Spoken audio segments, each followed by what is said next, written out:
Donc je vais clarifier ça tout de suite. Imaginons Rémi que tu souhaites investir dans l'immobilier et pour cela tu as besoin d'emprunter 100 000 euros. Donc moi je vais jouer le rôle de la banque. J'examine ta demande et si je t'accorde le prêt, ce qui va se passer c'est que ces 100 000 euros, je vais les créer en un claquement de doigts ou en appuyant sur un bouton. On s'en fiche un peu, je vulgarise. Ce que je veux dire c'est que avant que tu me fasses cette demande de prêt, l'argent, les 100 000 euros, il n'existe pas. C'est quand tu m'en fais la demande et que je l'accepte que là je vais les créer. Donc pour imager, moi à la banque, je prends un petit papier où j'écris 100 000, je te donne ce petit papier et avec ce petit papier, non seulement tu vas pouvoir acheter ton appartement au vendeur, mais le vendeur, une fois qu'il a reçu ce petit papier, il peut en faire exactement ce qu'il veut.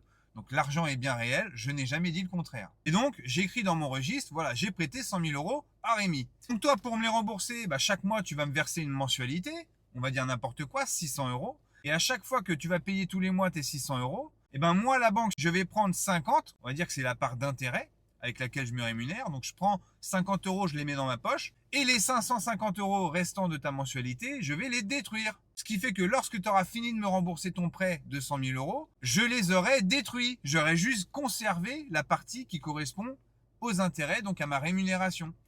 Parce que si je les détruis pas, en réalité, les 100 000 euros que je t'ai prêtés, ils sont dans la poche du vendeur. Donc, si à chaque fois que tu me verses de l'argent, je le détruis pas, en fait, c'est de l'argent qui est en double, si tu veux. Donc, c'est pour ça que la banque va détruire au fur et à mesure l'argent que tu verses avec tes mensualités. J'espère que maintenant c'est plus clair. Je remercie également tous ceux qui ont tenté d'expliquer et de compléter mon propos sous les commentaires de l'autre vidéo. Merci beaucoup. J'en profite pour faire un petit rappel. Si vous voulez absolument obtenir une réponse de ma part, envoyez-moi un message privé. J'essaie de répondre aux commentaires un maximum, mais des fois, voilà, je suis complètement dépassé par le nombre. N'hésitez pas à venir en privé, je serai le plus réactif possible.